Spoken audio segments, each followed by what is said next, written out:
بسم اللہ الرحمن الرحیم۔ السلام علیکم۔ پروگرام علم و حکمت میں خوش آمدید۔ میں ہوں محمد حسن الیاس۔ ناظرین کرام، قرآن مجید پر غور و فکر کے وہ کیا اصول ہیں، وہ کیا قاعدے اور ضابطے ہیں جو اہل علم علماء کو اپنے پیش نظر رکھنے چاہیے ہیں، غامدی صاحب نے اپنی کتاب میزان میں برسوں کے تأمل کے بعد ان اصولوں کو بیان کیا ہے، اور یہ بیان کیا ہے کہ وہ پہلو کبھی نظر انداز نہیں ہونے چاہیے۔ ہم نے بہت تفصیل سے ان میں سے بعض اصولوں کو اپنی گفتگو میں شامل کیا۔ آج اسی سلسلے کو آگے بڑھاتے ہیں اور کچھ نئے پہلو، نئے اصول غامدی صاحب کے سامنے رکھتے ہیں اور جاننے کی کوشش کرتے ہیں کہ ان کو انہوں نے جب بیان کیا تو اس کا مقصد کیا تھا۔ ہم سب بہت شکریہ آپ کے وقت کا۔ گفتگو کا آغاز کرتے ہیں۔ بہت تفصیل سے ہم نے بحث کی ہے قرآن مجید کی زبان کے حوالے سے، یہ جو تاریخ کا پس منظر ہے، دین کی وہ آخری کتاب ہے، پیغمبر کی سرگزشت انذار ہے، اس طرح میزان، فرقان، حکم، مہیمن ہے، کیا وہ نتائج ہیں جو مرتب ہوتے ہیں۔ آج اس بحث کو ذرا آگے بڑھاتے ہیں۔ مجھے بتائیے گا اس کے بعد آپ نے اپنی کتاب میں لکھا ہے پانچویں چیز، وہ یہ ہے کہ یہ کتاب متشابہ ہے، یعنی ایسی کتاب کہ جس میں باتیں بار بار پھیر کے تصریف آیات کے ذریعے بیان کی گئی ہیں۔ آپ کا ایک بیان میرے سامنے، آپ لکھتے ہیں کہ قرآن اپنا مدعا اتنی مختلف صورتوں اور گوناگوں پیرایوں میں بیان کرتا ہے کہ اس کے نتیجے میں وہ خود اپنے جمال کی تفصیل اور اپنے موجزانہ کلام کی ایسی شرح و تفسیر بن گیا ہے کہ دنیا کی دوسری کتابوں میں اس کی نظیر پیش نہیں کی جا سکتی۔ یہ کیا پہلو ہے جو یہاں پر زیر بحث ہے، اور اس سے مراد کیا ہے کہ قرآن اپنی بات گوناگوں پہلو میں بیان کرتا ہے؟ میں سب سے پہلے تو یہ جو تعبیر ہے کتاب متشابہ، اس کی وضاحت کر دوں۔ قرآن مجید میں یہ لفظ متشابہ یا متشابہات دو اعتبارات سے استعمال ہوا ہے۔ ایک تو سورہ آل عمران میں اس کو بطور اصول بیان کیا گیا ہے کہ اس کتاب میں دو طرح کے بیانات ملیں گے، دو طرح کی آیات ملیں گی، ایک محکمات اور دوسرے متشابہات۔ ٹھیک، اس پر ہم اس سے پہلے تفصیل سے گفتگو کر چکے ہیں کہ یہاں متشابہات سے کیا مراد ہے۔ یعنی اللہ تعالیٰ نے بہت سی باتیں ہمارے اس عالم کے بارے میں کہی ہیں، اس میں ہمیں جن چیزوں کو ماننا ہے، جن چیزوں کو اختیار کرنا ہے، جو چیزیں ہمارا علم بننی چاہیے، جو ہمارا عمل بننی چاہیے، ان کو تفصیل کے ساتھ بیان کیا ہے۔ یہ سب کے سب محکمات ہیں، لیکن اس کے ساتھ چونکہ قرآن مجید کا اصل موضوع انذار قیامت ہے، وہ ہمیں خبر دیتا ہے کہ ایک ایسا دن آنے والا ہے جس میں ہم سب اللہ کی بارگاہ میں حاضر ہوں گے اور وہاں ایک نئی دنیا کی ابتدا ہوگی، تو وہ ہمارے لحاظ سے ایک نادیدہ عالم ہے۔ ٹھیک، اس نادیدہ عالم کا ایک پہلو یہ بھی ہے کہ ایک وقت ایسا تھا جب ہم یہاں نہیں تھے، ہماری یہ دنیا بھی نہیں تھی، اس سے متعلق بھی کوئی بات کی جائے گی تو وہ بھی ہمارے لیے نادیدہ عالم کی داستان بن جائے گی۔ ٹھیک، اسی طرح اس وقت جو دنیا کے اوپر اللہ کا نظم قائم ہے اور جس میں اس کے فرشتے ہیں اور ملائے اعلیٰ ہے اور وہاں سے احکام صادر ہوتے ہیں، جیسے کہ لیلۃ القدر اور اس طرح کی بعض باتیں قرآن مجید میں بیان ہوئی ہیں، تو ان میں بھی ظاہر ہے کہ اس عالم کی باتیں بیان کی جاتی ہیں جو ہماری آنکھوں کے سامنے نہیں ہیں۔ ٹھیک، تو قرآن مجید جب اس نادیدہ عالم کے بارے میں کوئی بات کرتا ہے تو وہاں یہ ہماری احتیاج ہے کہ تشبیہ کا اسلوب اختیار کیا جائے، یعنی ہماری دنیا سے، ہماری معلومات سے الفاظ، تعبیریں وہ لی جائیں اور ان کو مستعار لے کر کسی حد تک وہ تصویر ہمارے سامنے لائی جائے جس سے ہم اس نادیدہ عالم کا کچھ تصور کر سکیں۔ وہ آنکھوں کے سامنے نہیں ہے۔ ہماری یہ احتیاج کیوں ہے؟ اس لیے کہ ہماری زبان ہی ابلاغ کا ذریعہ ہے۔ اللہ تعالیٰ بھی کوئی اپنی زبان تو نہیں بولیں گے، وہ ہماری ہی کسی زبان میں ہم سے خطاب کریں گے۔ تو ہماری زبانوں کی کچھ محدودیتیں ہیں، ان میں سب سے بڑی چیز یہ ہے کہ ہمارے سامنے جب تک کوئی چیز نہیں آ جاتی، جب تک کوئی تصور نہیں آ جاتا، ہم اس کے لیے لفظ نہیں ایجاد کرتے۔ تو ہمارے پاس جو الفاظ ہیں، جو تعبیریں ہیں، جو کسی چیز کو بیان کرنے کے اسالیب ہیں، انہی کو مستعار لے کر جنت سمجھائی جائے گی، دوزخ سمجھائی جائے گی، ملائے اعلیٰ کی کوئی تصویر سامنے لائی جائے گی، اللہ تعالیٰ کی حکومت کو بیان کیا جائے گا۔ اس طرح کے موقعوں کے اوپر جو آیات قرآن مجید میں آتی ہیں ان کے معنی کو سمجھنے میں کوئی ادنا دقت نہیں ہوتی، وہ بالکل واضح ہوتے ہیں، لیکن ان کا مصداق کیا ہے، یعنی وہ حقیقت کیا ہے، یہ تو سمجھنے میں کوئی دقت نہیں کہ قرآن بیان کر رہا ہے کہ وہاں پہ ہمارے لیے باغات ہوں گے اور اللہ تعالیٰ کی بڑی نعمتیں انسان کو ملیں گی اور اس کے لیے دودھ اور شہد کی نہریں بہہ رہی ہوں گی، لیکن ان سب چیزوں کی حقیقت کیا ہے؟ اس کے لیے جو الفاظ استعمال کیے گئے ہیں ان کے معنی ہم سمجھ لیتے ہیں، ٹھیک، ان کی حقیقت کیا ہے وہ چونکہ اس وقت ہمارے سامنے نہیں ہوتی تو اس کے لیے تشبیہ کا اسلوب اختیار کرنا یہ ہماری ضرورت بن جاتی ہے، ہماری مجبوری ہے کہ ہم ہم سمجھ نہیں سکتے۔ انسانوں کی ضرورت ہے، اس کے لیے اللہ تعالیٰ نے اس کو اختیار فرمایا ہے اور اس پر تنبیہ کر دی ہے۔ سورہ آل عمران میں تنبیہ کر دی ہے کہ یہ متشابہات ہیں، ان کے ذریعے سے ایک اجمالی علم دینا پیش نظر ہوتا ہے، ان کے معنی سمجھو گے تو کوئی دقت پیش نہیں آئے گی، ان کی تعویل یا ان کی حقیقت جاننے کی صحیح کرو گے تو اس کے نتیجے میں خرابی پیدا ہو جائے گی، اس لیے کہ پھر ایسی بحثیں پیدا ہوں گی جن کا کوئی حل تمہارے پاس ہوگا نہیں۔ تو اس میں یہ بتایا کہ پرانی امتوں میں سے ظاہر ہے کہ یہ اسلام آدم علیہ السلام کا پیش کیا ہوا دین ہے، اس کے پرانے ماننے والے بھی رہے جیسے یہود ہیں، جیسے نصارہ ہیں، تو مثال دے کے بتایا ہے کہ اگر آدمی کے دل میں ٹیڑھ ہو تو وہ بعض اوقات ایسے فتنے پیدا کرنے کے لیے ان آیات کو موضوع بنا لیتا ہے کہ اصل حقیقت نگاہوں سے گم ہو جاتی ہے۔ قرآن مجید میں بھی اس کی بہت سی مثالیں دی گئی ہیں۔ اسی طرح سے بعض موقعوں کے اوپر انسان کے اندر ایک غلط جذبہ پیدا ہو جاتا ہے، اور وہ یہ کہ چونکہ تجسس کی جبلت انسان لے کے آیا ہے تو وہ چاہتا ہے کہ وہ مصداق متعین کرے۔ آپ نے دیکھا ہوگا کہ لوگوں کو اتنی دلچسپی اس سے نہیں ہوتی کہ یہاں کی دنیا میں جو ہمارا امتحان ہے اس میں ہم کامیاب ہو کے اللہ کی بارگاہ میں جائیں۔ وہ آپ سے پوچھیں گے اچھا یہ بتائیے عذاب قبر ہو کیسے جائے گا، اچھا یہ 2 فٹ کی قبر کے اندر اللہ معاملہ کیسے کر لیں گے، مردہ ہماری آواز سن کیسے لیتا ہے۔ تو اس عالم کو آدمی گرفت میں لینے کی کوشش کرتا ہے۔ اس پر تنبیہ فرمائی ہے کہ یہ اگرچہ تمہاری جبلی تقاضا ہے لیکن اس کا نتیجہ کیا نکلتا، ضلالت اور گمراہی، اس لیے کہ اس میں تم صحیح چیز تک پہنچ نہیں سکتے۔ تو اس میں ہمیں بتایا گیا کہ اگر علم میں سچا رسوخ ہے، علم کا رسوخ کا مطلب یہ ہے کہ علم تو انسان کی طلب ہے لیکن وہ اس علم کے معاملے میں اپنے آپ کو حوادث کے حوالے نہ کر دے، علم کا صحیح اصول اختیار کرے، علم کے صحیح حدود متعین کرے، ان کے اندر علم کی دنیا میں داخل ہونے کی صحیح کرے۔ تو اس کو رسوخ فی العلم سے تعبیر کیا ہے کہ جو لوگ علم کی حقیقت کو سمجھتے ہیں، علم کے اندر اترے ہوئے ہوتے ہیں، وہ یہ جانتے ہیں کہ اس میں انسان کی محدودیتیں کیا ہیں، اس لیے وہ ان چیزوں کے در پہ نہیں ہوتے، وہ جو معنی ان کی سمجھ میں آ جاتے ہیں اس پر اکتفا کرتے، اس پر اللہ کا شکر ادا کرتے اور یہ کہتے ہیں کہ یہ سب ہمارے پروردگار کی طرف سے ہے، ہم اس پہ ایمان لائیں۔ گویا یہ بھی امتحان ہے کہ ہم ان کی حقیقت کے پیچھے نہ پڑیں۔ اپنے حدود کو جاننا یہ علم ہے، علم صرف یہ نہیں ہے کہ میں کیا جان لوں گا، سب سے بڑا علم یہ ہے کہ میں یہ جان لوں کہ کیا جاننا میرے لیے ممکن نہیں ہے، کس میں مجھے کس جگہ تک کھڑا ہونا ہے۔ تو اللہ تعالیٰ نے قرآن مجید میں ہمیں یہ بتایا ہے کہ یہ جو تمہاری طبعیات کی دنیا ہے اس میں تو کوئی حد نہیں ہے، بڑھو آگے، جو سیکھنا چاہتے ہو سیکھو، اس دنیا کو کھوج کرید کر کے جو نتائج نکالنا چاہتے ہو نکالو، اس میں ایجادات بھی ہوں گی، اس میں نئے نئے حقائق بھی سامنے آئیں گے، لیکن اس سے ماورا دنیا کو تمہاری نگاہوں سے چھپا دیا گیا ہے، ٹھیک، وہاں تک تمہاری رسائی نہیں ہو سکتی، نہ تم اس کو اپنی گرفت میں لے سکتے ہو، اس میں اللہ تعالیٰ جتنا علم ضروری سمجھتے ہیں وہ دے دیتے ہیں۔ چنانچہ آپ یہ دیکھیے کہ فلسفے کی پوری تاریخ، ہمارے ہاں علم کلام کی پوری تاریخ، اسی طرح صوفیانہ مباحث کی پوری تاریخ، وہ کیا ہے؟ وہ اصل میں ایک ما بعد طبیعیات کو وجود میں لانے کی کوشش ہے، یعنی وہ چیزیں جو ہماری گرفت میں نہیں آ سکتی، جن میں ہمیں یہ جاننا تھا کہ یہ ہمارے حدود علم سے ماورا ہے، ان کو ہم اپنے تخیل کے زور پر متعین کرنے کی کوشش کرتے ہیں۔ اور انسان کو چونکہ تخیل کے معاملے میں بھی حیرت انگیز صلاحیتیں دی گئی ہیں، اسی کی بنیاد پر وہ شاعری کرتا ہے، ادب تخلیق کرتا ہے، فکشن کو وجود میں لاتا ہے۔ یعنی آپ دیکھیے کہ کتنی سائنسی ایجادات ہیں جو بہت دیر بعد ہوئی ہیں، لیکن اگر آپ دنیا کے فکشن کا مطالعہ کریں تو بہت سے ناول نگار ان کو بیان کر چکے ہوتے ہیں۔ صحیح کہہ رہے ہیں۔ یعنی ایسی ایسی عجیب و غریب چیزیں انہوں نے اس وقت اندازہ کر لیا اور یہ خیال کیا کہ یہ ایسے ہو سکتا ہے، اس وقت ہو سکتا ہی تھا لیکن بعد میں وہ ہو گیا۔ تو ہمیں قرآن مجید نے یہ بتایا ہے کہ جو یہ ماورا دنیا ہے، یعنی یہ جو دنیا ہماری دنیا ہے، اس میں تخیل سے کام لے کے ہی مفروضے قائم ہوتے ہیں، ان کی بنیاد پر علم آگے بڑھتا ہے، لیکن اس کا دائرہ کیا ہے؟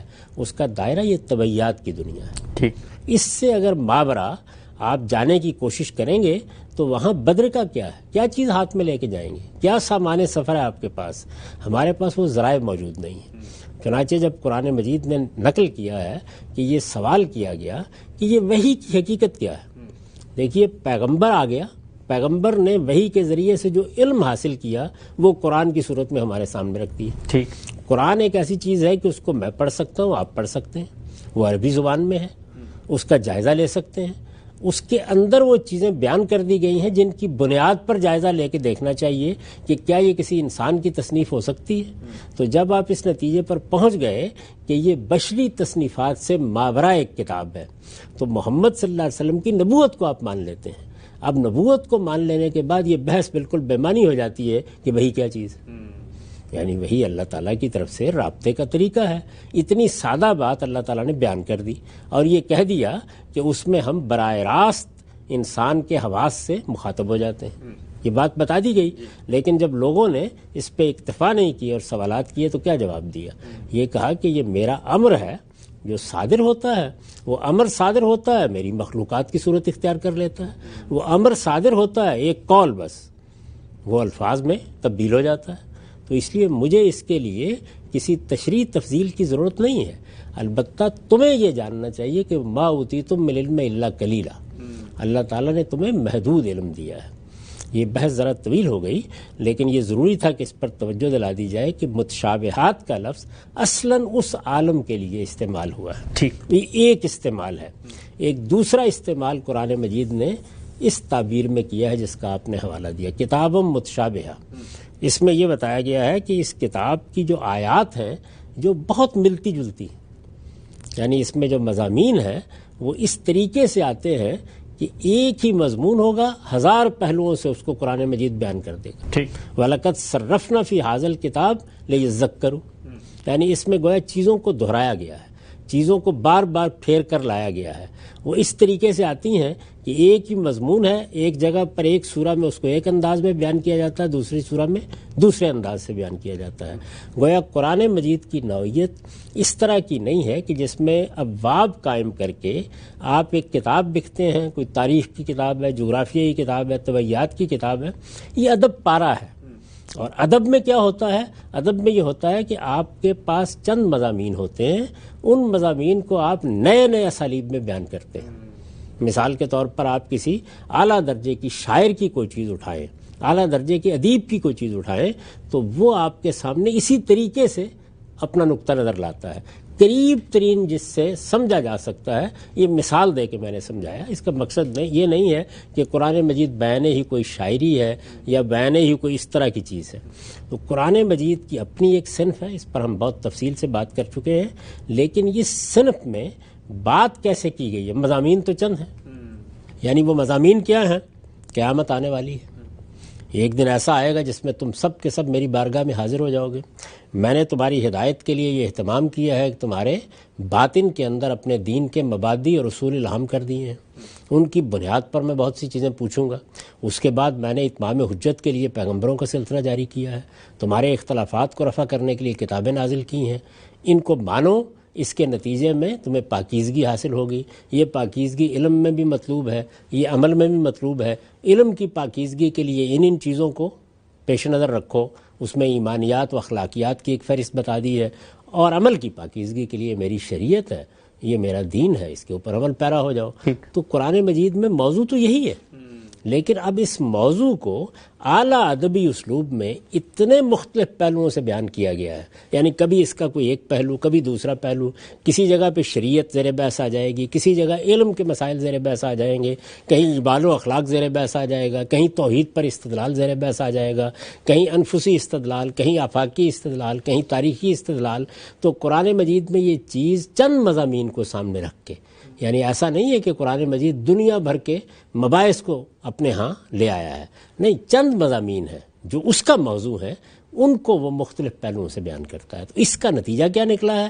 وہ یہ ہے کہ ایک ہی بات یا چند باتیں وہ اتنے خوبصورت اسالیب میں بیان ہو گئی ہیں کہ وہی صورت کا وہ پیش پیدا ہو گئی ہے جو میر انیس نے اپنے بارے میں کہی تھی کہ ایک پھول کا مضمون ہو تو 100 رنگ سے باندھو، یعنی مضمون تو ایک ہی پھول کا ہے لیکن اس کو 100 رنگ سے باندھ دیا گیا ہے۔ اسی کو ہمارے ہاں عام طور پر تصریف آیات سے تعبیر کیا جاتا ہے۔ تو قرآن کی یہ خصوصیت ہے جس کو اس طرح بیان کیا ہے کتاب متشابہہ، یعنی اس کتاب میں مضامین تو چندی ہیں، لیکن وہ مضامین ملتے جلتے اسالیب میں جگہ جگہ مختلف طریقوں سے بیان ہوتے ہیں۔ اس کا فائدہ کیا ہوتا ہے؟ اس کا فائدہ یہ ہوتا ہے کہ اس کتاب کو پڑھنے کے لیے ہر دفعہ آپ کو ابتدا سے انتہا تک نہیں پڑھنا ہوتا۔ یعنی آپ کی طبیعت میں نشاط ہے، آپ نے اٹھایا سورہ ہود پڑھ لی، آپ نے اٹھایا آپ نے سورہ رحمان پڑھ لی، آپ نے اٹھایا سورہ جاسیہ پڑھ لی، تو اس طرح ایک ہی سورہ بعض اوقات آپ پڑھتے ہیں، یا دوسری سورت آپ نے کو اٹھائی ہے، وہ سورہ تو ایک ہی ہے لیکن اصل میں وہ قرآن مجید کی پوری دعوت کا تعارف آپ سے کرا دیتی ہے مختلف پہلوؤں سے۔ اور پھر چونکہ ہر جگہ ہر سورہ کا انداز الگ ہے، اس میں بحث و نظر کا طریقہ الگ ہے، تو ایک تنوع موجود رہتا ہے، تو آپ ایسا نہیں ہوتا کسی چیز سے اکتا جائیں۔ بہت سے لوگ ہیں کہ وہ قرآن مجید کو چونکہ عام کتابوں کی طرح ایک کتاب سمجھ لیتے ہیں، تو انہیں خیال ہوتا ہے کہ اچھا ہم نے پہلی سطر سے پڑھنا شروع کیا ہے، تو اب ہم پہلی سطر سے جب اس کا مطالعہ کر رہے ہیں دوسری بار وہ مضمون کیوں آ گیا ہے؟ جی ہاں، قرآن اس لیے نہیں ہے، یعنی اس طریقے سے بھی آپ اس کو علمی طور پر پڑھتے ہیں، شروع سے لے کے آخر تک تلاوت کرتے ہیں، لیکن اصلاً وہ اس مقصد کے لیے ہے کہ آپ کہیں جا رہے تھے، آپ کہیں بیٹھے ہوئے تھے، آپ کوئی کام کر رہے تھے، آپ کے اندر طبیعت میں یہ خیال پیدا ہوا کہ میں اللہ کی کتاب کا کوئی حصہ اٹھاؤں، آپ کھولیں، اس کو کھولیں، جہاں سے آپ کھولیں گے جس سورہ کو چاہیں گے پڑھ لیں، وہ پوری وحدت کے ساتھ ایک مدعا کو بیان کر دے گی، اور اس میں قرآن مجید کی دعوت کم و بیش ساری کی ساری بیان ہو جائے گی۔ تو یہ خوبصورتی ہے قرآن مجید میں جس کو بیان کیا گیا ہے کہ اس کا لحاظ کرنا چاہیے۔ یعنی اس میں خود قرآن نے ایک جگہ بیان کیا ہے سورہ ہودی میں غالباً کہ کتاب احکمت آیاتہ ثم فصلت من لدن حکیم خبیر، یعنی اس کتاب کا طریقہ یہ اختیار کیا گیا کہ اللہ تعالیٰ نے پہلے بڑے ایجاز کے ساتھ کٹھے ہوئے جملوں میں، گویا دریا بکوزہ ہے، اس طریقے سے چیزوں کو بیان کر دیا۔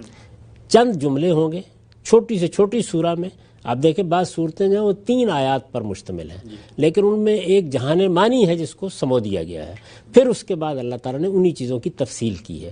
تو اس طرح چونکہ اجمال تفصیل کا طریقہ، اسی طرح سے تصریف کا طریقہ اختیار کیا گیا ہے، تو یہ سب چیزیں مل کر قرآن مجید کو ایک ایسا خوبصورت مجموعہ بنا دیتی ہیں کہ جس میں آپ کے لیے تسکین کا ہر پہلو سے سامان ہوتا ہے اور ہر ذوق کا آدمی اس سے استفادہ کر سکتا ہے۔ سبحان اللہ، بہت خوب صاحب، بہت ہی تفصیل سے آپ نے بتایا کہ قرآن مجید کا یہ جو ایک اعجاز ہے، قرآن مجید کا ایک نمایاں پہلو ہے کہ وہ اپنی بات کو اتنے گوناگوں پہلوؤں میں، اتنے رنگوں میں بیان کرتا ہے۔ یہ جو بات آپ نے اپنی کتاب میں اس موضوع پہ گفتگو کرتے ہوئے ابتدا میں لکھی کہ اس کی نظیر دنیا کی دیگر کتابوں میں تلاش کرنا مشکل ہے، ہم یہ دیکھتے ہیں جس طرح آپ نے مثال کے طور پہ سمجھایا بھی، ناولز ہیں یا باقی اور چیزیں ہیں، ان میں بھی بات کی جا رہی ہوتی ہے، لیکن احساس یہ ہوتا ہے کہ کہیں پر اگر بہت زیادہ دفعہ بات آدمی پڑھے اور دہرائی جائے تو اس سے کلام میں ایک بوریت، ایک ٹھہراؤ پیدا ہو جاتا ہے۔ قرآن نے اسی مرکزی مضمون کو ہر جگہ دہرایا ہے، لیکن اس کی روانی، اس کی جو سلاست ہے، اس کی بلاغت ہے، یہ متاثر نہیں ہوئی۔ یہ آپ نے کیا اس پہلو سے لکھا ہے کہ باقی کتابوں میں اس کی کوئی نظیر نہیں ملتی اس طرح سے؟ دیکھیے، باقی کتابوں میں یہ نہیں ہے کہ بالکل ہی کوئی نظیر نہیں ملتی۔ آپ کو اگر اچھے ادبی چیزوں کو پڑھنے کا موقع ملا ہو تو یہ چیز آپ کو وہاں نظر آئے گی۔ مثال کے طور پر آپ اقبال کی بال جبریل اٹھا لیں، بال جبریل کے مضامین چند ہی ہیں، مثنوی مولانا روم اٹھا لیں، مضامین چند ہی ہیں، لیکن ان مضامین کو مختلف طریقوں سے وہ بیان کرتے چلے جاتے ہیں۔ ٹھیک، مثلا قوم میں حرارت پیدا کرنی ہے، اسے اپنا ماضی یاد دلانا ہے، عظمت رفتہ کی طرف متوجہ کرنا ہے، اس کے اندر حرکت پیدا کرنی ہے، اس کو اجتہاد کا سبق دینا ہے۔ اب یہ مضامین تو چند ہی ہوں گے نا، لیکن ان چند مضامین کو بیان کرنے کے اسالیب، کہیں وہ کسی واقعے کے حوالے سے بیان ہو جائیں گے، کہیں جذبات کے حوالے سے بیان ہو جائیں گے، کہیں اس سے پیش نظر یہ ہوگا کہ ایک فضا بنا دی جائے جس سے خود بخود وہ چیز نکل آئے، تو یہ آپ کو یہ تنوع وہاں بھی ملے گا۔ قرآن مجید میں یہ اپنے کمال کے پہنچ گیا ہے، یعنی قرآن مجید میں یہ چیز جو ہے اس کو بہت ہی اعلیٰ ادبی اسلوب میں جگہ جگہ مختلف صورتوں میں الگ الگ انداز میں سمو دیا گیا ہے، اور کسی جگہ پر بھی کلام اپنے حسن میں، اپنے جمال میں، اپنے بات کرنے کے طریقے میں اس مقام سے ادنا درجے میں بھی نیچے نہیں گرتا جو اس کے لیے متعین کر لیا گیا ہے۔ ہمارے انسانی کلام میں تو بہت کچھ ارتقا ہوتا ہے، بہت سے تضادات ہوتے ہیں، ہم اپنی بات کو بیان کرتے ہیں، کسی جگہ پر لفظ کا غلبہ ہو جاتا ہے، کہیں ذہن کا غلبہ ہو جاتا ہے، کہیں ماحول کا غلبہ ہو جاتا ہے، لیکن وہ اللہ کی کتاب ہے، وہی مضامین ہیں، لیکن ان مضامین کو ہر جگہ جہاں بیان کیا گیا ہے ایک نیا جہان اس میں پیدا کر دیا گیا ہے۔ میں نے جہاں پر اس میں بحث کی ہے اور یہ بتایا ہے تو وہاں میں نے استاذ امام کا ایک اقتباس نقل کیا۔ اچھا، آپ اس کو سنیے، اس میں وہ کس طریقے سے اس بات کو بیان کرتے ہیں۔ یہ میری کتاب میزان ہے اور اسی کے حوالے سے آپ چونکہ گفتگو کر رہے ہیں تو اس میں یہ دیکھیے کہ وہ یہ کہتے ہیں کہ اگر آپ قرآن کی تلاوت کیجئے تو آپ محسوس کریں گے کہ ایک مضمون مختلف صورتوں میں بار بار سامنے آتا ہے۔ اچھا، یعنی مثال کے طور پر انذار قیامت کا مضمون ہے، توحید کا مضمون، مثال کے طور پر توحید کا مضمون ہے، مثال کے طور پر پیغمبر کو پہچاننے کا مضمون زیر بحث آ گیا ہے۔ ایک مبتدی یہ دیکھ کر خیال کرتا ہے کہ یہ ایک ہی مضمون کی تکرار ہے، لیکن قرآن پر تدبر کرنے والے جانتے ہیں کہ قرآن تکرار محض سے بالکل پاک ہے۔ اچھا، یعنی محض یہ کہ بات دہرا دی جائے ایسا نہیں ہے، اس میں ایک بات جو بار بار آتی ہے تو بین ہی ایک ہی پیش و عقب اور ایک ہی قسم کے لواحق کو تضمنات کے ساتھ نہیں آتی۔ یعنی ایسا نہیں ہوتا کہ وہی بات پیچھے بھی وہی تھی، آگے بھی وہی ہے، پیش بھی وہی ہے، عقب بھی وہی ہے، ایک ہی طرح کے لواحق ہیں، تضمنات ہیں، ایک ہی بات کو اس کے نتائج تک پہنچانا مقصود ہے اور اس کو دہرا دیا، بلکہ ہر جگہ اس کے اطراف و جوانب اور اس کے تعلقات اور روابط بدلے ہوئے ہوتے ہیں۔ اچھا، یعنی وہ یوں نہیں کہ جملہ کاپی پیسٹ ہو گیا ہے، ایسا نہیں ہوتا، بلکہ ہر جگہ اس کے اطراف و جوانب اور اس کے تعلقات اور روابط بدلے ہوئے ہوتے ہیں۔ میں نے آپ کو مثال دی نا، ایک ادنا مناسبت ہے کہ آپ دیکھیے کسی بڑے شاعر نے اگر فکری شاعری کی ہے، جیسے ہمارے یہاں مولانا روم ہیں، شیخ خطار ہیں، ثنائی ہیں، اقبال ہیں، اگر آپ دیکھیں تو ان کے کلام میں آپ کو یہ چیز نظر آئے گی۔ یعنی مضامین چند ہیں لیکن ان کو بیان کرنے کے اسالیب ہر جگہ اتنے نئے ہو جاتے ہیں، ایسا نہیں کہ وہ ایک ہی شعر کو دہرا رہے ہوتے ہیں یا ایک ہی طرح کے الفاظ میں اس کو بیان کر رہے ہوتے ہیں۔ مقام کی مناسبت سے اس میں مناسب حال تبدیلیاں ہوتی ہیں، ایک مقام میں ایک پہلو مخفی ہوتا ہے، دوسرے مقام میں وہ واضح ہو جاتا ہے، ایک جگہ اس کا اصل رخ غیر معین ہوتا ہے، دوسرے سیاق و سباق میں وہ رخ بالکل معین ہو جاتا ہے۔ یعنی پھر اس میں اجمال، تفصیل، ایک چیز کو ایک جگہ پر ایک مقام پہ پہنچا کے چھوڑ دیا، دوسری جگہ اس کی مزید تفصیل کر دی۔ تو استاذ امام لکھتے ہیں کہ بلکہ میرا ذاتی تجربہ اور مدتوں کا تجربہ تو یہ ہے کہ ایک ہی لفظ ایک آیت میں بالکل مبہم نظر آتا ہے، دوسری آیت میں وہ بالکل بے نقاب ہو جاتا ہے۔ لفظ مبہم ہوتا نہیں، نظر آتا ہے، محسوس ہوتا ہے، یعنی اس کی تفصیل چونکہ نہیں ہوتی، دوسری آیت میں وہ بالکل بے نقاب ہو جاتا ہے۔ اسی طرح ایک جگہ ایک بات کی دلیل سمجھ میں نہیں آتی لیکن دوسری جگہ وہ بالکل آفتاب کی طرح روشن نظر آتی ہے۔ قرآن کا یہ اسلوب ظاہر ہے کہ اسی مقصد کے لیے ہے کہ اس کی ہر بات طالب کے ذہن نشین ہو جائے۔ یعنی اس کا نتیجہ کیا نکلتا ہے؟ وہ یہ ہے کہ جو بھی اس کے مضامین ہے وہ ایک جگہ ایک پہلو سے پڑھے، دوسری جگہ دوسرے پہلو سے پڑھے تو وہ بالکل ذہن کے اندر اتر جاتے ہیں۔ چنانچہ میں بطور تحدیث نعمت کے عرض کرتا ہوں کہ مجھ پر قرآن کی مشکلات جتنی خود قرآن سے واضح ہوئی ہیں دوسری کسی بھی چیز سے واضح نہیں ہوئی۔ اچھا، یہ جو پہلو ہے جیسے کہ میں نے عرض کیا اس کا حوالہ انہوں نے دیا ہے۔ میر انیس نے کہا ہے کہ ایک پھول کا مضمون ہو تو 100 رنگ سے باندھوں، ممکن ہے خود ان کے اپنے کلام کے بارے میں یہ محض شاعرانہ مبالغہ آرائی ہو، لیکن قرآن کے باب میں یہ بات بالکل حق ہے۔ ایک ایک بات اتنے گوناگوں و بو قلموں اسلوبوں سے سامنے آتی ہے کہ اگر آدمی ذہن سلیم رکھتا ہو تو اس کو پکڑ ہی لیتا ہے۔ سبحان اللہ۔ تو اس سے آپ اندازہ کر سکتے ہیں کہ اس اسلوب میں کیا خوبی ہے، اس میں کیا ندرت ہے، اس کے نتیجے میں ذہن انسانی پر کیا اثر ہوتا ہے۔ اس سے قرآن جس طرح ایک معجز کتاب بن گیا ہے، اس کو پڑھا جاتا ہے، اس کی تلاوت کی جاتی ہے، اس کی قرات ہو رہی ہوتی ہے تو ایک تو اس کا پیرہن ہے وہی بہت خوبصورت ہے، اس میں الفاظ کا در و بست، اس میں فواصل، اس میں آہنگ، اس میں جس طرح کا جملہ بنایا گیا ہے، ایک تو وہی چیزیں ہیں، اور دوسرے اس کے ساتھ مضامین میں ایک تنوع اور وہی مضامین۔ سبحان اللہ، سبحان اللہ۔ اچھا، ہم سے بھی بتائیے گا، اس بات کو آگے لے کر بڑھتے ہیں۔ قرآن مجید کی سورہ رحمان ہم بچپن سے سنتے ہیں اور بڑی ہی دل نواز سورہ ہے، وہاں پر ہمیں یہ دیکھنے میں ملتا ہے کہ ایک ہی الفاظ ہیں، ایک ہی آیت ہے، لیکن وہ ہر ایک کلام کے بعد آ رہی ہے فَبِأَيِّ آلَاءِ رَبِّكُمَا تُكَذِّبَانِ۔ تو بظاہر تو ذہن اس طرف جاتا ہے لیکن ایک ہی جملہ ہے، تو وہاں پر آپ نے جب اس پہ غور کیا، تفسیر اس کی لکھی، تو کیا وہ جملہ ہر جگہ کوئی نیا پہلو بیان کر رہا ہے یا ایک ہی بات ہے جو زیر بحث ہے وہاں؟ یقیناً نیا پہلو بیان کر رہا ہے۔ دیکھیے یہ اسلوب بھی آپ کو ادب میں مل جائے گا، اب مثال کے طور پر اقبال اپنی بعض نظموں میں مصرع دہراتے ہیں، از خواب گراں خواب گراں خواب گراں خیز کرتے ہیں نا یہ. تو اس طرح بعض موقعوں کے اوپر ایک مضمون کی اس طریقے سے تعمیر کی جاتی ہے یا اس کی تشکیل ایسے ہوتی ہے کہ مختلف ٹکڑے اسی مضمون کے ساتھ مربوط ہوتے چلے جاتے ہیں. اچھا. تو قرآن مجید نے یہ اسلوب سورہ رحمان میں اختیار کیا ہے، سورہ واقعہ میں اختیار کیا، اور بھی بعض صورتوں میں اختیار کیا ہے، سورہ قمر میں اختیار کیے، وَلَقَدْ يَسَّرْنَا الْقُرْآنَ لِلذِّكْرِ فَهَلْ مِن مُدَّكِرٍ بار بار اس کو آیا ہے. تو یہ ایک طرح سے ایک ترجیح کا جملہ ہوتا ہے جس کو اس طرح سے بعض اوقات ادب میں لایا جاتا ہے. اس سے گویا مضمون ہر پہلو سے متعلق ہو کر ذہن نشین ہونا شروع ہو جاتا ہے. تو یہ بڑی خوبصورت چیز ہے، قرآن مجید نے سورہ رحمان میں اس کو اختیار کیا ہے. تاہم اس میں چونکہ لفظ ایک ہی ہوتا ہے تو ایسا لفظ اختیار کیا ہے کہ جو مختلف پہلوؤں سے ربط اختیار کرتا چلا جاتا ہے. اس کے مختلف شیڈز ہیں. چنانچہ یہ ہمارے ہاں بعض بزرگوں نے یہ کیا کہ اس کا ہر جگہ ترجمہ بھی مختلف کر دیا. وہ بالکل ٹھیک ہے، کیونکہ جب ہم کلام عرب میں اس کو دیکھتے ہیں تو معلوم ہوتا ہے کہ ایک ہی لفظ ہے لیکن وہ ہزار پہلوؤں سے استعمال کرتے ہیں. تو اہل عرب کے ہاں اس لفظ کے استعمال میں وہ تنوع موجود ہے. یعنی وہ لفظ کسی نعمت کے لیے بھی استعمال ہوتا ہے، کسی کرشمے کے لیے بھی استعمال ہوتا ہے، کسی کے اعلیٰ صفات و اوصاف کے لیے بھی استعمال ہوتا ہے.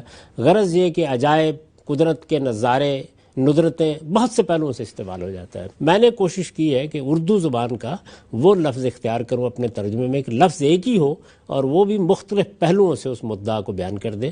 تو میں نے اس کے لیے شان کا لفظ منتخب کیا ہے. تم اپنے رب کی، تم اپنے پروردگار کی کن کن شانوں کو جھٹلاؤ گے. آپ غور کریں تو شان کے لفظ میں بھی یہ سب چیزیں موجود ہیں. یعنی وہ شان نعمت کے پہلو سے بھی ہو سکتی ہے، وہ قدرت کے پہلو سے بھی ہو سکتی ہے، وہ کمالات کے پہلو سے بھی ہو سکتی ہے. غرض یہ کہ ہزار پہلوؤں سے پروردگار کی یہ شان ہو سکتی ہے. اور اسی کو شاید خود قرآن نے بیان کیا ہے کہ وہ پروردگار ایسا ہے کہ ہر آن ایک نئی شان میں ہوتا ہے. ٹھیک، آگے بڑھاتے ہیں ہم صاحب اس سلسلے کو. یہ بتائیے گا کہ یہ جو پورا موضوع ہمارے یہاں اس وقت زیر بحث ہے، اس کو سامنے رکھ کے جو بالعموم اصول تفسیر لکھے جاتے ہیں، مرتب کیے جاتے ہیں، ان میں قاعدہ بیان کیا جاتا ہے کہ قرآن ہی اپنے بعض پہلوؤں کی وضاحت کرتا ہے. القرآن یفسر بعضهم بعض. تو یہ جو اصول ہے کہ قرآن کی تفسیر خود قرآن ہی سے کی جائے، کیا وہ بھی اسی مضمون سے جڑی ہوئی ہے، یہیں سے اٹھتی ہے وہ بات؟ اس سے نکالا گیا. دیکھیے نا، جو ہمارے ہاں عام طور پر مفسرین قاعدے بیان کریں گے، یا میں نے اصول و مبادی میں ایک پورا کا پورا باب لکھا ہے، یا اور اہل علم بیان کرتے ہیں، تو وہ کیا چیز پیش نظر ہوتی ہے؟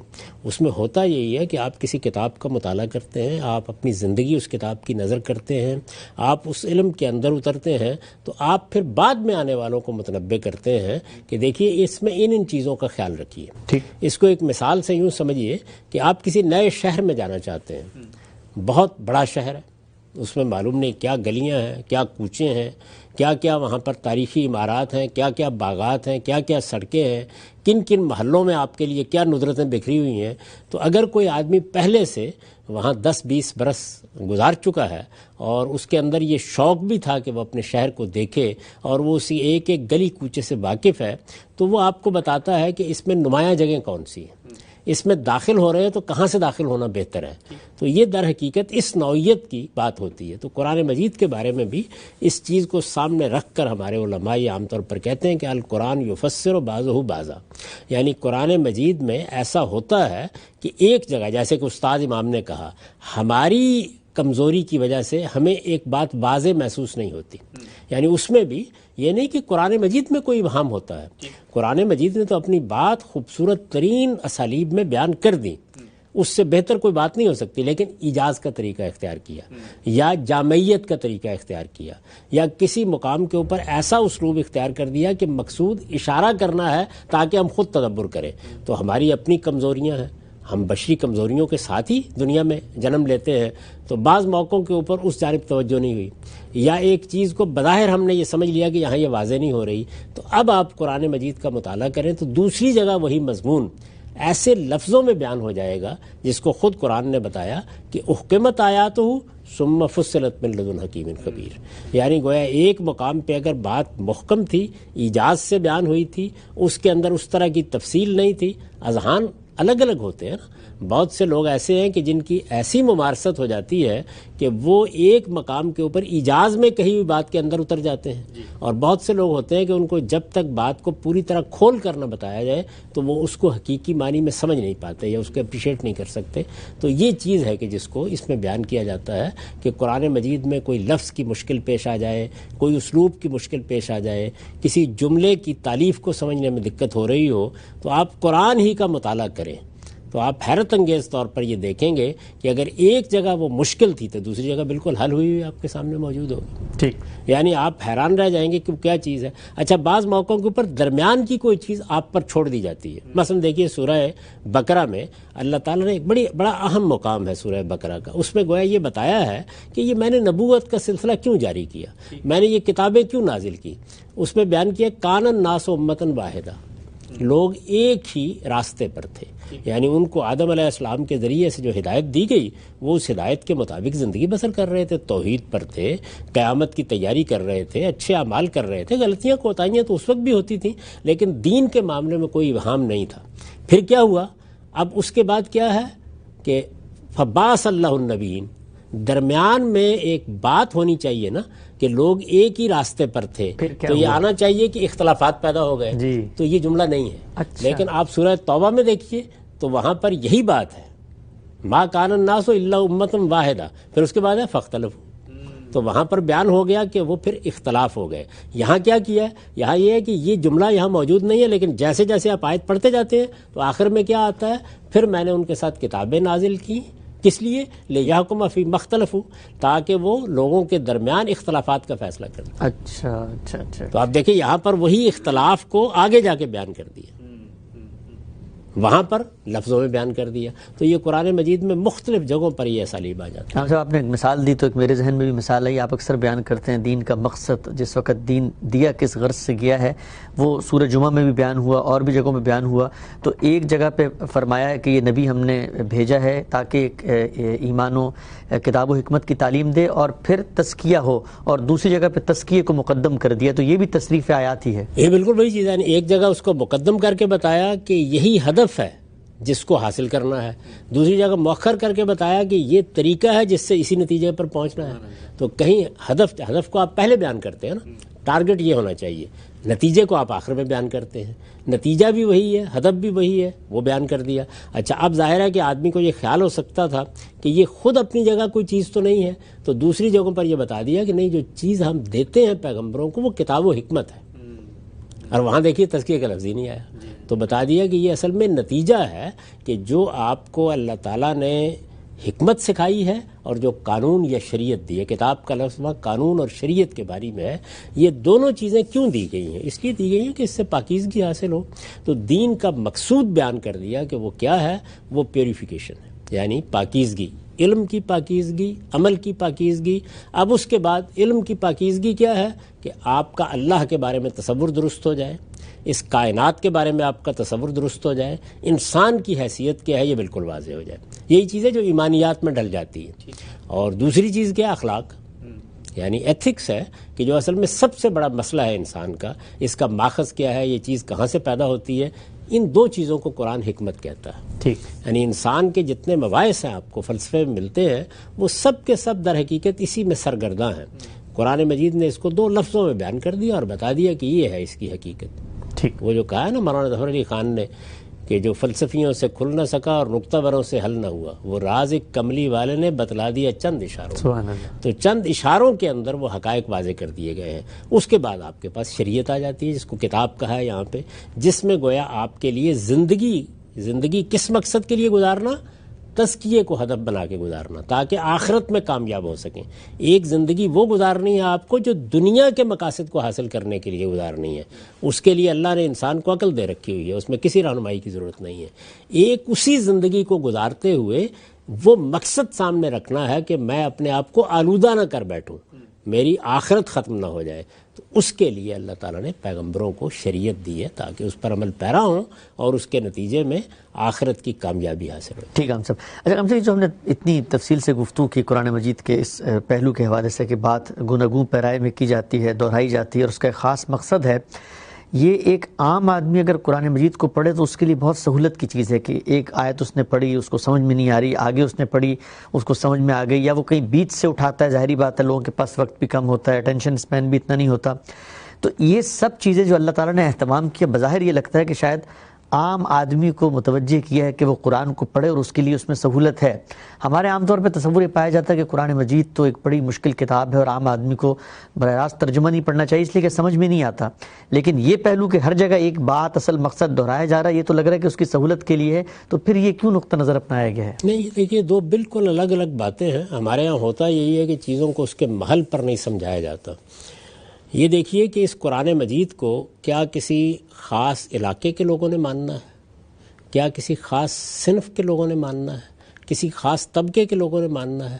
یہ ساری انسانیت کی رہنمائی کے لیے. یہ تو بات واضح ہے نا بالکل. یعنی یہ ہدی للناس ہے. اب ظاہر ہے اس کو عارف بھی پڑھیں گے، اس کو عامی بھی پڑھیں گے. تو اس میں یہ کمال ہے قرآن مجید کا کہ دونوں چیزوں کا ایسے لحاظ رکھا گیا ہے کہ کسی عام آدمی کے بس کی چیز ہی نہیں ہے. یہ میرے لیے قرآن مجید محل تدبر ہونا چاہیے. یعنی وہ لوگ کہ جنہوں نے قرآن مجید کو علم کے طور پر اختیار کیا ہے، ان کے لیے یہ سپاٹ سی کتاب وہ ایک بار پڑھ کے فارغ ہو جائیں گے. اچھا، وہ ان کی زندگی بن جائے، وہ ہمیشہ اس پر غور کرتے رہے. جس کو ایک روایت میں بیان کیا گیا نا کہ لا تنقضی عجائبہ، قیامت تک اس کے عجائب ختم نہیں ہوں گے. اس پہلو سے قرآن مجید دنیا کی مشکل ترین کتاب ہے. اچھا، یعنی جیسے ہی آپ اس زاویے سے اس کا مطالعہ شروع کرتے ہیں تو ہر قدم پر تدبر کی ضرورت ہوتی ہے. ورنہ ایسے سمجھیں آپ کہ وہ اپنے سحر میں آپ کو آگے لے جائے گا اور اصل بات آپ کے سامنے نہیں آئے گی. تو وہ چاہتا ہے کہ تدبر کیا جائے، آپ رکیں وہاں، آپ غور کریں اس بات کے اوپر. اس میں اگر ادنا درجے میں بھی بات آپ کی نگاہوں میں نہیں رہی تو آپ صحیح نقطہ نظر کو پا نہیں سکیں گے. تو اہل علم کے لیے یہ محل تدبر کتاب ہے کہ وہ اس پہ غور کریں اور اس کو اپنے غور و فکر کا موضوع بنائیں اور پھر اسی میں ان کے لیے لذت ہو. ان کے لیے مشکل کا معاملہ یہ ہے کہ میرے جلیل القدر استاد یہ کہا کرتے تھے کہ بس لذت اس وقت حاصل ہوتی ہے جب ایک دن میں قرآن کھولتا ہوں اور مجھے معلوم ہوتا ہے کہ یہ آیت سمجھ میں نہیں آئی. سبحان اللہ. سمجھ میں آنے میں نہیں، سمجھ میں نہیں آئی تو وہ کہتے تھے کہ اب مجھے یہ خیال ہوتا ہے کہ اب غور کروں گا، اب اس آیت پر ڈیرے ڈالوں گا، اب اس کے اندر اتروں گا، اب اس کے ایک ایک پہلو کو نمایاں کروں گا. اس میں ضرور کوئی بڑی اہم بات چھپی ہوئی ہوگی. تو جیسے آپ کو یک بیک احساس ہوتا ہے نا کہ یہاں کچھ رستہ ایسا ہو گیا ہے تو ہو سکتا ہے سونا یہاں سے نکل رہا ہو سکتا ہے یہاں پہ کوئی بڑا خزانہ مدفون ہو. تو وہ کہتے تھے، اور یہ واقعہ ہے کہ پھر بعد میں جب میں نے خود بھی اس کا تجربہ کیا تو اندازہ ہوا کہ قرآن مجید کا یہ پہلو بڑا غیر معمولی ہے. یہ ایک پہلو ہے. اس مقصد کے لیے اہل علم تفسیریں بھی لکھتے ہیں، اس پر کام بھی کرتے ہیں، اس پر مضامین بھی لکھتے ہیں، اس کے مختلف غوامض کو کھولتے بھی ہیں. ایک دوسرا پہلو یہ ہے کہ عام لوگوں نے بھی اس کو پڑھنا ہے. اب عام لوگوں نے اگر اس کو پڑھنا ہے تو اسلوب ایسا رکھا گیا ہے کہ ان کو یہ الجھن پیش ہی نہ آئے. اس مقصد کے لیے اگر تو آدمی عربی زبان جانتا ہے تو عربی زبان میں اتنا سحر ہے، یعنی جو قرآن کی عربی ہے، جس طرح اس کا انداز ہے کہ جس طرح آپ نے دیکھا ہوگا، میں نے مثال کے طور پر میں آپ سے عرض کروں کہ موسیقی کے بارے میں کہا جاتا ہے نا کہ اس کی کوئی زبان نہیں ہے. جی، یعنی ہر جگہ لوگ اس کو اپریشیٹ کر لیتے ہیں. مجھے ایک بڑا عجیب تجربہ پیش آیا ملیشیا میں اپنے 10 سالہ قیام میں کہ وہاں بہت سے چینی، بہت سے خود ملے لوگ وہ گانے گنگنا رہے ہیں. کہاں کے؟ ہندوستانی فلموں کے. اچھا. اور وہ زیادہ تر ہندی یا اردو میں ہیں گانے. تو میں حیرانی سے پوچھتا تھا کہ آپ کو پتہ ہے اس میں کیا بات بیان ہوئی ہے؟ اور نہیں معلوم ہوتا تھا. اب وہ کیا ہے، گانا، اس کا بول، گانے والا، اس کی موسیقی وہ سحر کی طرح چھائی ہوئی ہے اور وہ اس کو پڑھ رہے ہیں اگر یہ سمجھ میں نہیں آیا اور جھوم رہے ہیں. جی. یعنی نوعیت اس کی یہ ہے. تو قرآن مجید میں ظاہر ہے یہ پہلو بھی موجود ہے. ایک عرب جب اس کو پڑھتا ہے، اب جب آپ ایک ایسے شخص کو کہتے ہیں، ویسے تو میں نے بہت دفعہ یہ کہا ہے کہ مسلمان لوگوں کے لیے یہ ضروری ہے کہ وہ قرآن مجید کی زبان کو سیکھیں اور یہ زبان ہمارے ہاں نصاب کی زبان بنے جہاں جہاں بھی مسلمان ہیں. اس لیے کہ زبانیں آپ ضرورت کے تحت سیکھتے ہیں. تو جس طرح میری بین الاقوامی رابطے کے لیے ضرورت ہے کہ میں فرانسیسی سے واقف ہوں یا انگریزی سے واقف ہوں یا اسپانوی سے واقف ہوں، جن زبانوں کو بین الاقوامی رابطے کے لیے اختیار کیا جا سکتا ہے، اسی طرح ایک مسلمان کی حیثیت سے میری ضرورت ہے کہ میں عربی زبان سے واقف ہوں. تو ایک تو یہ ہے کہ لوگ سیکھیں، تو اب ظاہر ہے کہ وہ قرآن مجید سے لطف بھی اٹھائیں گے، اس کی زبان کا سحر بھی ان تک پہنچے گا. اگر فرض کر لیجئے کہ یہ چیز نہ ہو، ترجمہ کیا جائے گا. اب اسی ضرورت کے تحت ہم ترجمے کرتے ہیں.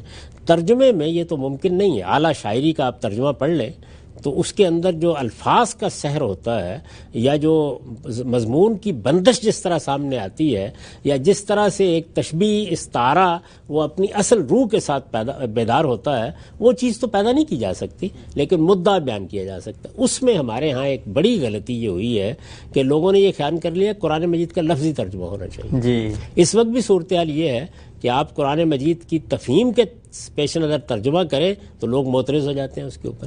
ان کو اندازہ ہی نہیں اس بات کا کہ لفظی ترجمہ کیا چیز ہوتی ہے. یہ تو دنیا کی کسی کتاب کا بھی نہیں کرنا چاہیے. ہمارے ہاں جو ہمارے بعض بزرگوں نے لفظی ترجمے کیے ان کا مقصد بالکل اور تھا. ان کا مقصد یہ تھا کہ قرآن مجید کا ترجمہ پڑھایا جائے, اس میں پہلے لفظوں سے آشنا کیا جائے جیسے شاہ رفیع الدین نے ترجمہ کیا, پھر شاہ عبد القادر نے اس کو بامحاورہ زبان میں بدلا تاکہ اس کے بعد لوگ اس کو پڑھیں. وہ ایک تعلیمی سلسلے کی ضرورت تھی لیکن عام طور پر لوگوں کا خیال یہ ہوتا ہے. اسی طرح اگر آپ اس میں قوسین لگا کے کسی چیز کی وضاحت کریں, کہیں تفسیری طور پر کوئی بات کریں, اس پر بھی لوگ بالعموم معترض ہوتے ہیں. دراحلے کہ ایک مترجم آپ کو یہ بتا کے ترجمہ کر رہا ہے کہ اس کا فہم ہے جو وہ آپ تک پہنچا رہا ہے. وہ جب لفظ کا نیچے لفظ رکھتا ہے اس میں بھی اپنا فہم ہی بیان کرنا ہوتا ہے اسے. تو قرآن مجید کے ایسے ترجمے ہونے چاہیے کہ جس طرح ہم دنیا کی دوسری کتابوں کا ترجمہ کرتے ہیں تو اس میں کبھی یہ نہیں کرتے کہ لفظ کے نیچے لفظ رکھ دیں, بلکہ بات کا مدعا سمجھ کر ایک دوسری زبان میں اس کو ادا کرتے ہیں. اسی طریقے سے ترجمے ہونے چاہیے تھے. تو ترجمے چونکہ عام طور پر اس طرح نہیں ہوتے تو اس میں ایک بے روح سی عبارت لوگوں کو پڑھنے کو ملتی ہے. اگر آپ یہ ترجمہ کریں تو یہ تو نہیں کہ قرآن مجید کا حسن اور اس کی بلاغت اور اس کی زبان کا سحر وہ آپ منتقل کر دیں گے, لیکن کم سے کم مدعا میں کوئی پریشانی پیدا نہیں ہوگی عام آدمی کو. تو عام آدمی کو قرآن مجید کو اسی طرح سے پڑھنا بھی چاہیے. وہ جب پڑھے گا کوئی مشکل پیش نہیں آئے گی. ہاں البتہ یہ ہے کہ جب کہیں کوئی اس طرح کی کوئی سوال پیدا ہو نوٹ کر لے, اس کے بعد وہ کسی تفسیر کو دیکھ سکتا ہے, کسی صاحب علم سے بات کر سکتا ہے. وہ ایسے چند مقامات ہوں گے جن کے بارے میں یہ چیز ہوگی, ورنہ قرآن کا اپنا مدعا, اس کی تذکیر, اس کی دعوت وہ بالکل صاف طریقے سے انسان کو پہنچ جاتی ہے. تو قرآن مجید کو پڑھنے کے یہ دو سطحیں ہیں, یعنی ایک عالم کی حیثیت سے اس کو پڑھنا, اس کے الگ مقامات ہیں, اس کی الگ ضرورتیں ہیں, اس کے لیے الگ طرح کا علم آپ کو حاصل کرنا پڑتا ہے, اور اس میں قرآن مجید جس طرح آپ کو انوالو کرتا ہے اس کی نوعیت بھی الگ ہوتی ہے. ایک عام آدمی کس لیے پڑھتا ہے؟ تذکیر کے لیے, نصیحت کے لیے, تاکہ قرآن مجید کا پیغام اس تک پہنچ جائے. تو یہ عام آدمی کو اس میں کوئی دقت, کوئی مشکل پیش نہیں آئے گی. اس کو پڑھے, یہ جو کہا جاتا ہے کہ آپ اس کو پڑھیں گے تو سمجھ نہیں سکیں گے, اس کی وجہ ترجمہ کرنے والوں کی یہ محدودیت ہے کہ وہ یہ فیصلہ کر لیتے ہیں کہ ہمیں توضیح نہیں کرنی, جبکہ توضیح ہونی چاہیے. جو ضروری توضیح ہے وہ آپ خواہ قوسین میں کریں یا اس کے بغیر کریں, وہ ضرورت ہے کسی بھی کتاب کو لوگوں تک پہنچانے کی, کیونکہ زبان کا بات کرنے کا انداز وقت کے ساتھ تبدیل ہوتا جاتا ہے. ہماری زبانوں کی اپنی محدودیتیں ہیں, قرآن مجید کی زبان کی اپنی شان ہے, تو اس کو آپ کسی دوسری زبان میں جب منتقل کرتے ہیں تو بعض چیزیں ناگزیر ہیں جو آپ کو اختیار کرنی چاہیے, ورنہ آپ ترجمے کا حق ادا نہیں کریں گے. بعض لوگ کہتے ہیں اس میں آپ نے یہ اضافہ کر دیا. میں یہ کہتا ہوں جب آپ نے اس کا لفظی ترجمہ کیا تو کمی کر دی, اس لیے کہ آپ نے بات ہی پوری طریقے سے واضح نہیں کی, اس کے ربط و نظامی کو پورے طریقے سے بیان نہیں کیا, تو اس کو بیان کرنا چاہیے. اگر یہ ہو جائے تو میرا خیال ہے کہ لوگوں کو کوئی دقت پیش نہیں آئے گی. وہ اللہ کی کتاب سے آشنا ہوں گے, ان کے سامنے اس کی دعوت ہوگی, اس کا پیغام ہوگا. اس کے بعد اگر ان کا ذوق ہے تو وہ آگے بڑھ کر علمی مطالعے کی طرف بھی متوجہ ہو جائیں گے. کام صاحب بہت ہی تفصیل سے آپ نے جو دو سطح تھیں ان کو واضح کیا. آج کی نشست کا آخری سوال, ہمیں دیکھتے ہیں کہ بعض اہل علم علماء یہ رائے رکھتے ہیں کہ عام آدمی کے ہاتھ میں قرآن مجید اگر دیا بھی جائے تو وہ اس سے اخذ و استفادہ, اس کے مضمون سے کوئی بات سمجھنا اس کے لیے مشکل ہے. تو کیوں نہ ہم ایک پیرلل تذکیری دعوتی لٹریچر, اس کی بنیاد اگرچہ قرآن ہو لیکن اس کو ہم لکھیں اپنے ڈکشن میں, اپنے جانرا میں, اپنے سائنٹیفک اسلوب میں, مختصر طور پہ, بجائے یہ کہ ہم یہ ادبی شہ پارہ جو ہے اس کے ہاتھ میں پکڑا دیں. تو شاید اس کے ذریعے سے تو بات کمیونیکیٹ ہو جائے, لیکن اس صنف میں اگر وہ اس کو پڑھے گا تو شاید بات خدا کی نہ سمجھ سکے. میں اس طرح کی رائے رکھنے والے اہل علم کی بے حد عزت کرتا ہوں, اور ہر شخص ظاہر اپنے زاویہ نظر سے اپنی بات بیان کرتا ہے, لیکن بہت ادب کے ساتھ میں اس سے اختلاف کی جسارت کرتا ہوں. میرے نزدیک قرآن مجید نے یہ بالکل واضح کر دیا ہے کہ دعوت کے لیے کسی اور کی کوئی چیز ہاتھ پہ پکڑانے کی ضرورت نہیں۔ اچھا، قرآن مجید اپنی دعوت میں ایک جامع ترین کتاب ہے، اسی کو لوگوں کے ہاتھ میں پکڑانا چاہیے، اسی کو پڑھ کر سنانا چاہیے۔ میری تو ہمیشہ یہ بہت آرزو رہی ہے کہ ہمارے ہاں جو لوگ تبلیغ کرنا چاہتے ہیں وہ اس کتاب کو تبلیغ کی کتاب بنائیں۔ یہ خود اپنے بارے میں کہتا ہے اور اپنے پیغمبر سے کہتا ہے۔ ظاہر رسالت میں آپ صلی اللہ علیہ وسلم خود افصح العرب ہیں، آپ کے اپنے خطبات آپ پڑھیں وہ کتنے مؤثر ہیں، آپ کے جملے جوامع الکلم ہیں، اس کے باوجود قرآن مجید یہ کہتا ہے ذکر بالقرآن من یخاف وعید، یعنی آپ لوگوں کو تذکیر اس قرآن کے ذریعے سے کریں گے۔ اچھا، پھر مزید کیا کہتا ہے؟ قل اوحی الی ھذا القرآن لانذرکم بہ ومن بلغ، یعنی یہ قرآن مجھ پر اس لیے وحی کیا گیا کہ اس کے ذریعے سے میں تمہیں انذار کروں۔ اسی وجہ سے قرآن مجید محض اپنی ہدایت کو چند ابواب میں بیان نہیں کر دیتا، وہ اگر ایسا کرتا تو یہ کتاب زیادہ سے زیادہ 20 صفحے کی کتاب ہوتی۔ یہ انذار کی کتاب ہے، دعوت کی کتاب ہے، اسی لیے اس کے اندر ایک ہی مضمون یا چند مضامین وہ مختلف اسالیب میں دہرائے جا رہے ہیں اور ان کو بیان کیا جا رہا ہے۔ تو مختلف صورتیں مختلف وقتوں میں اگر آپ پڑھیں تو وہ طبیعت کے لحاظ سے، مزاج کے لحاظ سے، افتاد طبع کے لحاظ سے، انسانی ذوق کے لحاظ سے مختلف متنوع اسالیب میں اس بات کو بیان کرتی ہیں۔ تو اس قرآن مجید ہی کو دعوت کی کتاب ہونا چاہیے۔ اگر یہ لوگوں کے دل نرم نہیں کر سکا اور اگر یہ ان کو متوجہ نہیں کر سکا تو میں آپ کیا کر لیں گے اس معاملے میں؟ تو قرآن اور صرف قرآن ہے جس کو دعوت کی کتاب کے طور پر آپ پیش کیجئے، اس کو پڑھ کر سنائیے، اس کو پڑھا ہوا لوگوں کے سامنے رکھیے، کیونکہ آج کل تو سننے کے بھی بے شمار ذرائع پیدا ہو گئے ہیں۔ اس کے لیے اگر کوئی دعوت برپا کرنی ہے تو کیجئے، یہی ہے اصل میں۔ اس کے بعد یہ ہے کہ اس قرآن مجید کے اندر جو علم دیا گیا ہے اس پر تصنیفات ہونی چاہیے، اس علم کی توضیح کرنی ہے، اس کے غوامض کو بیان کرنا ہے، یا علمی سطح پر اس کتاب کی اپریشیشن کے لیے اس کی تفسیر کرنی ہے۔ تو یہ کام ہے کہ جو ہمیں کرنے ہیں۔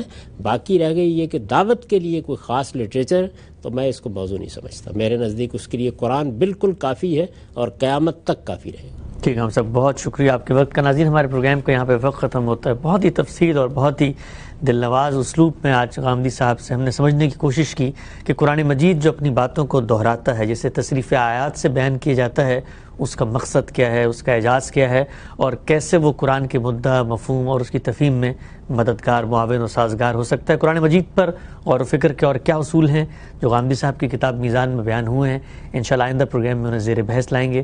ہمارے پروگرام پہ یہاں پہ وقت ختم ہوتا ہے۔ کوئی فیڈ بیک ہو ہمیں ای میل کیجیے، کوئی سوال پوچھنا چاہتے ہیں تب بھی آپ ہم سے رابطہ کر سکتے ہیں۔ میزبان محمد حسن الیاس کو اجازت دیجیے، اللہ حافظ۔